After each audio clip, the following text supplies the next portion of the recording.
Goo goo gaga.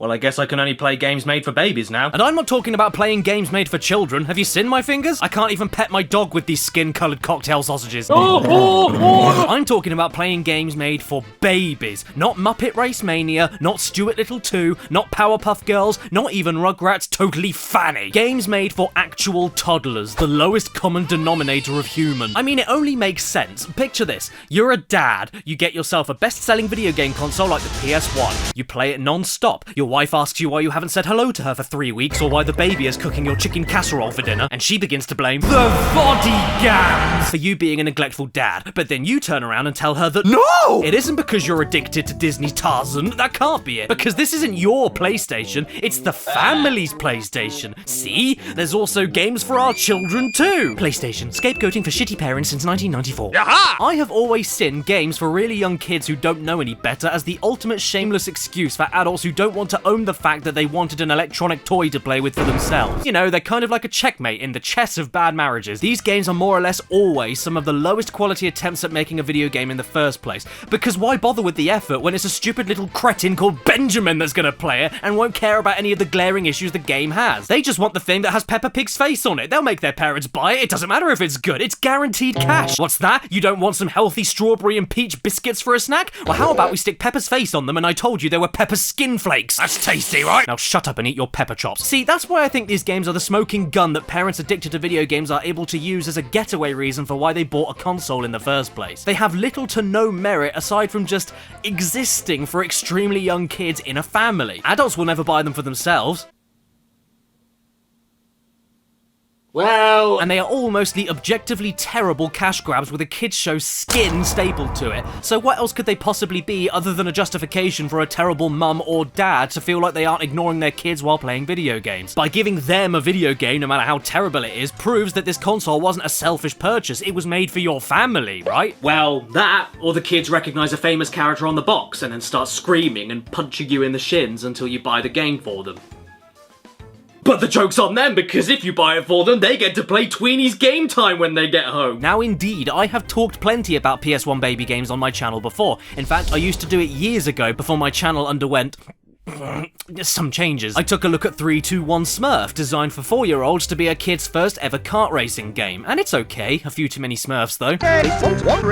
I took a look at the Tweenie's Game Time, one of the ugliest and most insultingly simple games I've ever played that reminded me of a Razorhead. And it also didn't have the budget to give the characters clothes. I've got a wizard's hat. Well, where is it? I took a look at Thomas the Tank Engine, a massive activity factory that was surprisingly content-packed and lovingly made when it had no reason to be. All of those creepy faces aside. Henry slept with my wife.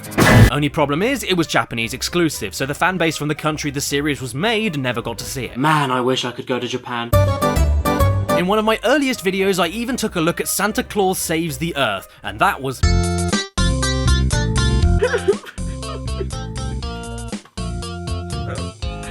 I'm sorry everyone, I haven't been this emotional since I saw Saving Ryan's Privates. But today I went above and beyond. I found 11 PS1 games made for babies, and I'm gonna play all of them for you whether you like it or not. You're fired. Look, I'm not happy about it either, but I mean, what else am I supposed to do with hands like this? Ah!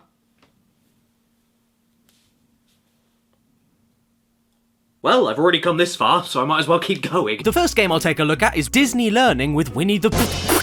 Christ! How much is it? Who in their right mind would pay for this? So let's play Party Time with Winnie the Pooh instead. Now you and all of your friends can have a party with Pooh. And all you need is a toilet and a ladle. You want to know the story of good old Winnie Bear's Party Time? Well, it begins with an alien getting his nose out and then having private time with the floor, which then leads us to a title screen. Winnie the Pooh, Winnie the Pooh. Chubby little cubby with black dead eyes. Okay, time to enter my name. Hello, my name is Munt. And you know what? I'm feeling a bit hardcore, so I'm gonna dabble with a bit of hard difficulty mode today. And I think I'm gonna pick Tigger because he looks a little drunk and needs some help getting home. Weirdly enough though, there's no choice to pick Eeyore. I think he might have finally done it. The real story begins and it turns out there's a treasure map that appears out of thin air and we all want to follow it to find Rabbit's secret stash after it gets thrown into the air. My pot! Gopher pops up from under the ground like the film filthy vermin he is, and gets the map stuck on his back, angers a load of bees, and runs away. So we have to chase him to get our map back. The game begins, go for runs for about 3 seconds, and then we're stuck in a loading screen. We play about a minute of a mini game, and then we're stuck in a loading screen. Go for runs for about 3 seconds, we slump along like we were caught evading our taxes, and then we're stuck in a loading screen. We play another mini game for about a minute, watch Tigger get possessed by Beelzebub, and then we're stuck in a loading screen. This game's loading screens are perfect for children, because obviously they're so well known for their high attention spans. I know it looks a lot like Mario Party, but it really isn't. Oh lord, watch out, Tigger's coming for you! It's completely linear, with nothing interesting happening on the board sections aside from just moving forward. There's no luck element to make things more interesting, and how far you move along the board is based entirely on your performance in the minigames each character lands on. And as far as my performance in the minigames go, it's quite frankly terrible, since every time I push bombs back in this minigame, they decide to teleport back to me and make me fail. The other minigames are just as insipid though. When you aren't driving around in a circle 15 times, you're stuck in a tiny arena collecting fruit and throwing it into a basket. This one happens quite a lot actually, and I'm really good at it too, because I can drop an unlimited supply of bananas behind my feet every half a second. Well, that was a good start. I wonder what else I can find online. Ah, there we go. Blue's Clues, Blue's Big Musical. What? Come on, guys! Why are these games for toddlers worth so much money? I can't afford these prices. I'm not a policeman. So while I'm fishing around for a better price, why don't I check out Molten Menace by Fisher-Price? Oh yes, in the 90s and early 2000s, a video game didn't even need to be about a movie or a TV show to sell out to the kids. Sometimes you could even base them on baby toys and get away with it. Alrighty then, so what's going on here then? Let's go! Yeah, come on team, let's go! What is this? Why is everyone running like an inflated chimp? Is this how I'm supposed to run? Have I been doing it wrong? Why does this man look like he wants to kiss me? Why is this man eating his own face? Time to test that training. But I haven't even done any training! Asylum Entertainment, you say? Good to know that's where I'll end up after playing this! Oh god, another name entry screen? Fine. Rumpy Pumpy. You know, for a video game with a story for children about an erupting volcano murdering everyone in a city, I'm pretty confused by the noises they went with for planes crashing into buildings. How did they even make that sound effect, and who decided that was where it would fit best? You know what, this reminds me, I need to finish the sound engineering on my car safety short film. So all you do in this game is move around a city to rescue people and animals. You do this by grabbing them with a claw machine, or by just being near them. That's it, that's the whole game. What, you were expecting more? Power-ups? Enemies? Jumping? No! This is a game you put on when Benjamin won't shut up! It doesn't matter if you're in the air or on the ground, you are doing the same thing with more or less the same controls, and there's nothing else you can say about it. It's bland, it's repetitive, and when this lady jumps into her plane to check all of her controls are working, she sounds like this. Check. The back of the box states that it builds problem-solving and thinking skills, but I've got to vehemently disagree with that. Oh, that's a nice word. There's no problem solving going on here, you just move and collect stuff, nothing more. I suppose the game is kind of educational though. I mean, I now know that paragliders can suspend you in the exact same place in mid-air forever. I now know that volcanic rocks erupting into my face will make me dizzy. And I now know that giraffes can climb on rooftops. Oh nice, look at that. The sun's out.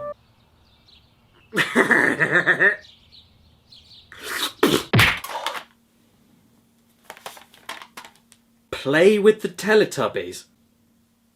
Oh! Recommended for age 2 and over. Would 1-year-olds find this too much? Okay, hang on a second, guys. I thought this was called Play with the Teletubbies, not Watch the Teletubbies Stare at You.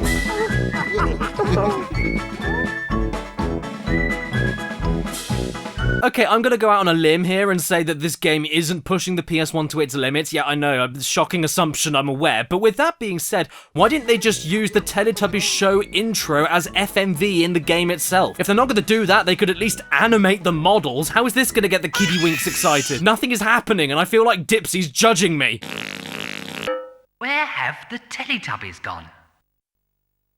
Well, there. And after one of the most static introductions to a kids game I've ever seen, we now have a character selection screen that's even worse. This is all you have, folks. No music, no sound effects, just the abyss of deafening silence while the Teletubbies look over their shoulders for the police after they committed arson. I suppose it doesn't matter, but for now I'll go with Tinky Winky, for no other reason than because while he walks around, he sings about wetting himself. Pinkle winkle, tinky winky, pinkle winkle, tinky winky. Ooh, look at that! I found Tinky Winky's red handbag. Let's pick it up. Tinky winky. Again. What? He found picking up the handbag so enthralling that he wants to do it again. Aren't you gonna look in there at least? There might be something even more fun inside. Again. Did I just beat level 1? Okay, then I'll go over to the windmill instead. And after I click on it, it throws me into another cutscene. And I'm gonna ask this again. Why, when there's so little on this disc to begin with, don't they just use clips from the show whenever there's a cutscene that copies exactly a part of the show? It would look so much better than this. I don't want to see the Teletubbies twitching on the floor after being beaten up and mugged. Oh, okay, so they can use FMV. They just chose not to for whenever the Teletubbies are on screen. You know, the things that the game is about. Hello. Hello. Hello. Hello. Hello. Hello. Hello. Hello. Hello. Hello. Hello. I'm Ella. And I'm David Bowie. This is our dog Alice.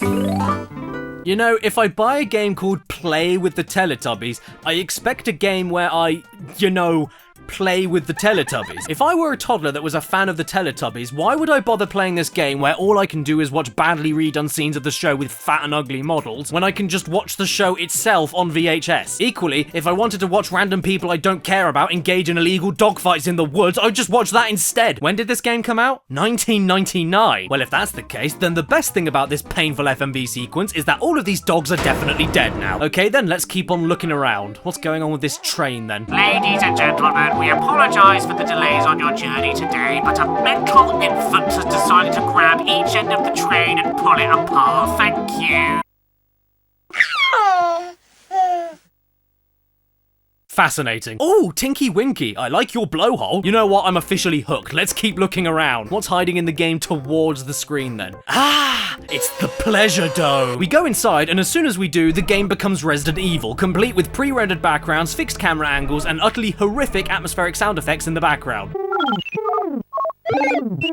I don't know what to do though, so let's click on this thing.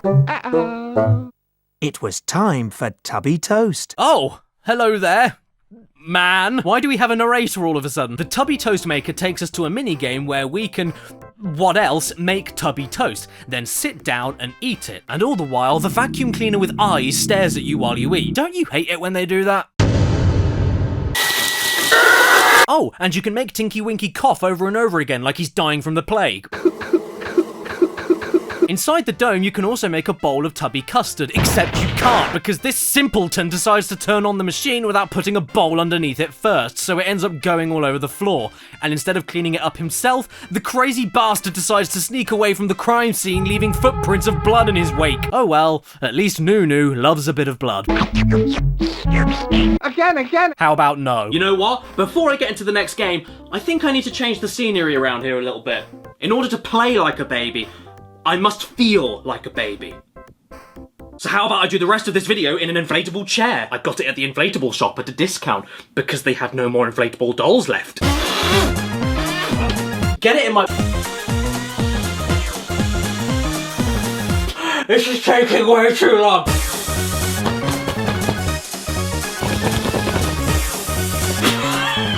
I suppose the good thing about this is that if I get a little bit too excited, you'll be able to hear me moving and tell me to calm down.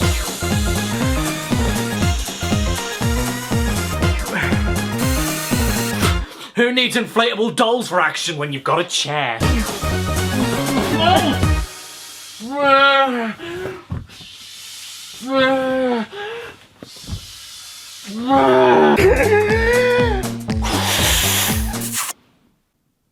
Whoopsie! It looks like I've just kissed my subscription to ExpressVPN, the sponsors of today's video. But what does VPN stand for?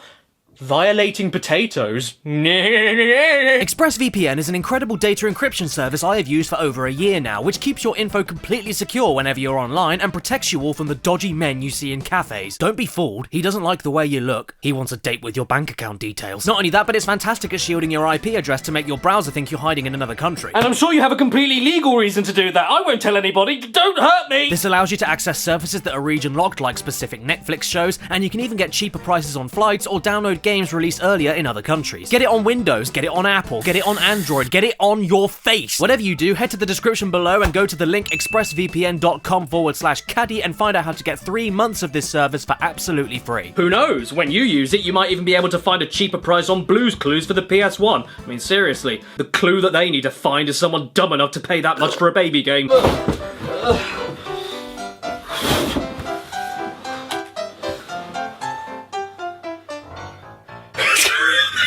Next up, we have Barbie Explorer. Action as never before. Oh, wow. Does that mean that Barbie might bend her elbows? And would you look at that, she's actually doing more than using her joints. Check out this epic minecart video sequence. This is some dangerous stuff here. Barbie is looking like she's loving it. She looks pretty excited about death. So in this game, Barbie has taken it upon herself to find the missing pieces of a mystic mirror. Why? No clue. I thought she'd be too worried about breaking a nail. But if anything, I'm a little bit confused as to why we're in the middle of a story all about a mystical power that will reawaken and most definitely end humanity if we find all the pieces of an ancient artifact. This is a Barbie game, right? All I want to do is roller skate up to my convertible with my BFFs and then gang up on Ken so we can take his pants off and try and find his Johnson. Hang on, Sunshine. What do we have here? VR training? What, like in Metal Gear Solid? Watch out, world. Solid Barbara's coming through. Now, in virtual reality, you can do all sorts of things with Barbie, like teleport onto swinging vines, walk like an old lady with rickets, not jump onto climbable walls because God forbid we put any actual fun into our platformer, and then we get absolutely decked in the face by opening doors.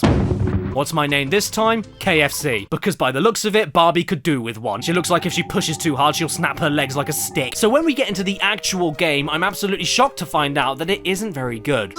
To begin with, this basically feels like the original Tomb Raider. You don't have tank controls, but everything else you do from climbing to jumping has an abysmal delay to it, which would be fine if the game itself was built around it and wasn't a fast-paced linear corridor platformer like Crash Bandicoot. You try playing a game like Crash where you don't only have Tomb Raider delay, but also a jump arc that you are so committed to once you do it, you basically already had kids with it by the time you land. I mean, it makes sense, everything here has a purpose, but it's easily the stiffest platformer I've ever played. Bubsy 3D isn't this stiff, and at least Bubsy has more directions he can move towards so that his body doesn't constantly clip on angled parts of the wall and make Barbie bring out her funeral fashion pack. I mean, what else do you want me to say? Barbie looks like she has a mustache, there's no sound effects at all while she's pulling rocks that weigh as much as a truck, she outright absorbs herself into the walls, and please tell me, where are you going, Barbie? Egypt, Africa. Egypt is in Africa. That's exactly like saying United Kingdom.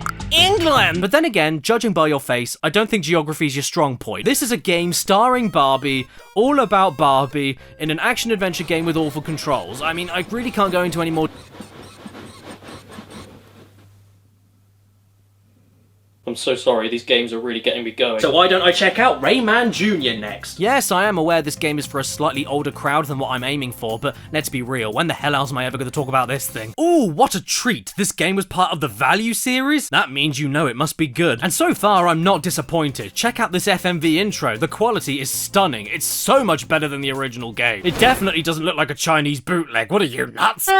When I was 5 years old and playing the original Rayman all those years ago, you know what I thought was missing? Math! Because that's what all kids want in their escapist magical action platformer on the PS1. School revision! This is Homework, the video game! What's my name? Oh, you know, I don't even care anymore. Fathead. And get this, they actually tried desperately to make a story out of this. It turns out that the bad guy from the original Rayman, Mr. Dark, who's so terribly named he might as well be called Uncle Bad, has stolen a book of English and maths. And Rayman has to go and get this book back by solving random English and math problems. So if Rayman and the gang already know everything about English and maths, why do we care about a single book going missing? Can't we just go and get another one at wuss? So each stage of Rayman Junior gives you a category of puzzle to solve based on either literacy or numeracy, whether it be picking the correct number that's said to you to open the correct path, finding the correct rhyme that's said to you, working out simple equations, or picking the correct plosive sounds of words that match another word, just for a few examples. You still awake? Great! Because while doing all of this is still Rayman after all, so you get to partake in classic Rayman 1 trial and error, no mistakes allowed platforming. And even though the puzzles themselves are really easy, if you accidentally land on an incorrect answer or flick the wrong switch while fighting enemies, which is very easy to do,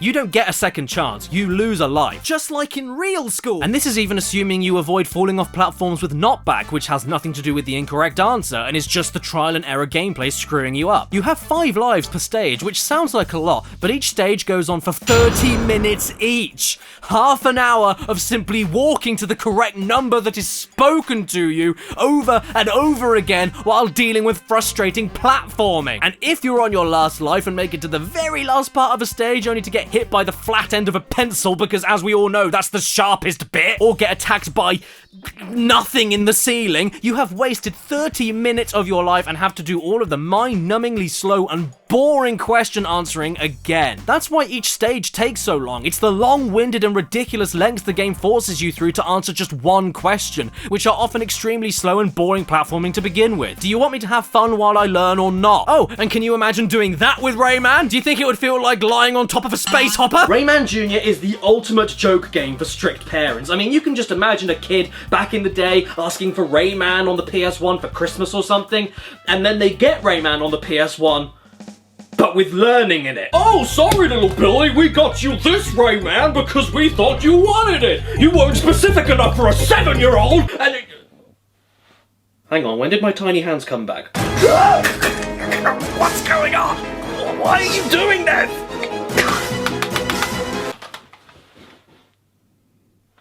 Christ, another one? Yay, thanks comically small hands. I can't wait to play Barbie Race and Ride. Encourages learning about horses. Oh, you mean Barbie?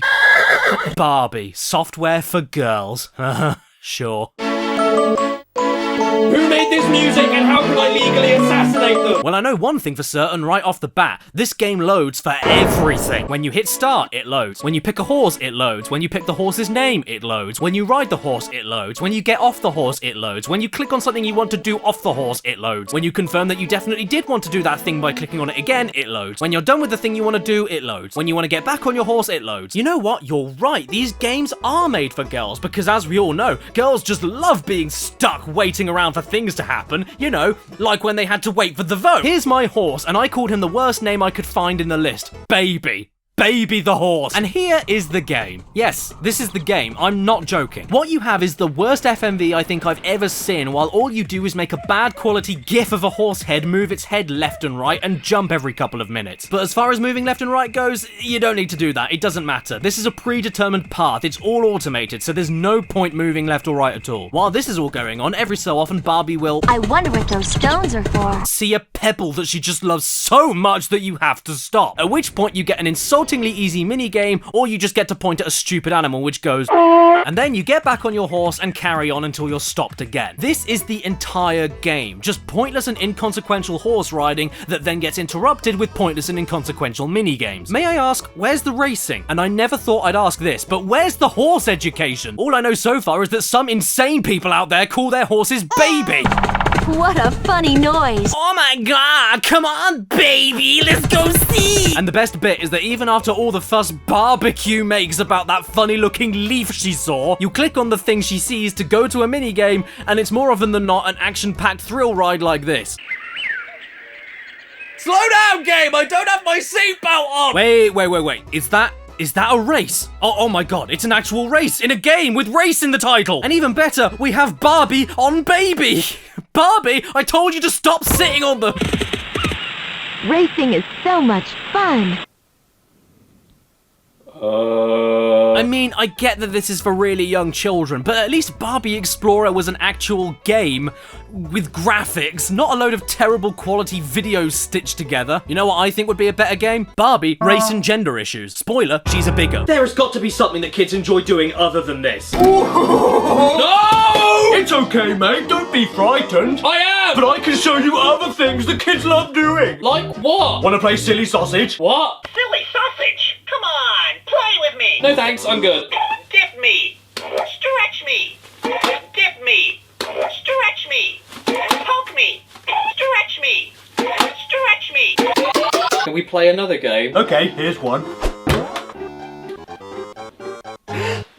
Ah! Bear in the Big Blue Bear.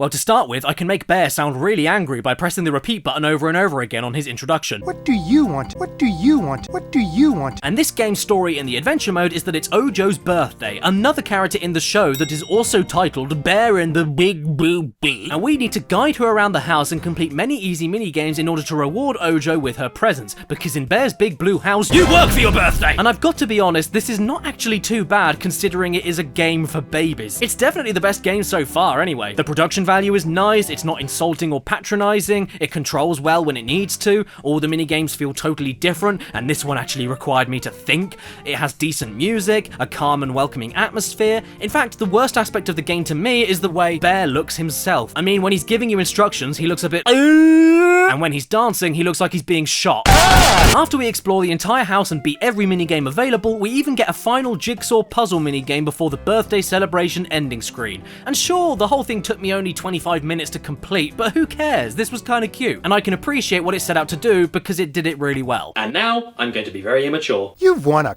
Yeah, I did. And this would not be the only time that the Jim Henson Company would dabble in the world of children's video gaming on the PS1, because they even did a few Sesame Street games to teach kids about letters and numbers. So let's take a look at all of them right now. First up, Elmo's Letter Adventure, because of course, a game teaching children about how easy it is to spell is best left to a show that looks like it should be called Sesame. So what do we do in Sesame Street Elmo's Letter Adventure? Well, it begins with Elmo reliving some flashbacks from the war, and then Ernie puts a bird's nest on his head. After that, we walk around left to right to talk to the other residents of the street, and they give us new missions to go all over the world and find the letters of the alphabet. And I've got to give it to Elmo, he doesn't mess around with what he wants. Would you like to travel with me and explore the alphabet in a whole new galaxy?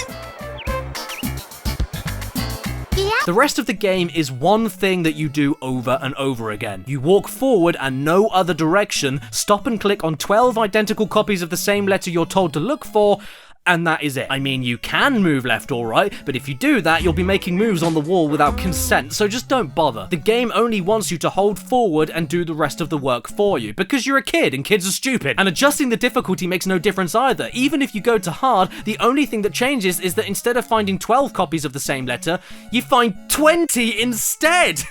20! It's the same exact game, just longer! You're doing great. What are you talking about, Big Bird? I haven't found a single letter yet! Christ help me, let's go into Elmo's playroom instead. Surely there's something fun for us to do here. We can do lots of fun things here. Oh yeah, you mean like the one thing we can do? And by the way, it's a tutorial! That's it, I'm done. Let's move on to Elmo's number journey. Since we've now moved over from an adventure to a journey, surely that means the game will be different. I'm joking, it's exactly the same game, but with numbers instead. Ha ha ha ha ha, what a funny joke. Okay, fine, you do go to slightly different locations and do jobs for different Muppets, but you're still stuck holding forward and then hitting X when you see the correct number. But at least when your son or daughter is done with the game, they'll know everything about the number 6 and nothing else. Furthermore, riddle me this, Batman, why do these games have such a problem with allowing kids to freely explore in these 3D environments with smooth controls? Are they scared that they won't learn anything if they're able to move around these corridors like Spyro? Because when I can't do that, I can barely tell where I'm supposed to stop and click on the letters, which means that you end up making mistakes. Yes, mistakes in a game this simple. Preschoolers will delight. Will they? I beg to differ. I'm a grown-up, manly man, and my left thumb is already shattered after one level of this game from all the holding forward I've been doing, so God knows how a tiny human thumb would cope. Caddy, I'm tired. I don't care. I spent a lot of money on this game for you, so you're going to sit there and enjoy it. My thumb hurts. No, no, that's not enough. You will hold that button and you will play this game and you'll love it. Yeah? Don't make me get the belts out. Oh God, there's another one? Sesame Street Sports? Well, I mean, it's got Ernie wearing nothing but a towel on the front cover, so that makes it the better game by default. And immediately, I don't think we're going to be learning anything here, since the name of the game is Sesame Street Sports, yet the spine on the case can't spell and says Sesame Street Sport. We begin the game and wonder to ourselves why Elmo is in a leather collar. And once we get going, it's pretty simple stuff. Here you have a series of mini-games that have you doing a load of obstacle course races in different vehicles. It's basically the same thing for every character, but you can at least adjust your speed, move freely, collect tokens to beat your own score, try to beat your best time by avoiding more obstructions and going faster. You can even do stunts. As you go around the tracks, Big Bird and Elmo's commentary even teaches the kids about objects you avoid and the directions that you move on the track. It's nothing much, but it at least has more fun and educational value than most of the other games we've played so far. But confusingly, it's one of the pricier games you can find online. No clue why that is. It was probably Ernie's nips, wasn't it? But if I were a toddler and I loved Sesame Street, I'd at least prefer this reaction-based hand-eye coordination training over mindlessly holding forward and pressing X when I see the letter Y. Holy fuck! Cookie Monster! This game is for preschoolers! You know what else is for preschoolers? Easter Bunny's Big Day. You know what the Easter Bunny's Big Day is? Easter. So if that's the mystery that this game has, I think I've solved it.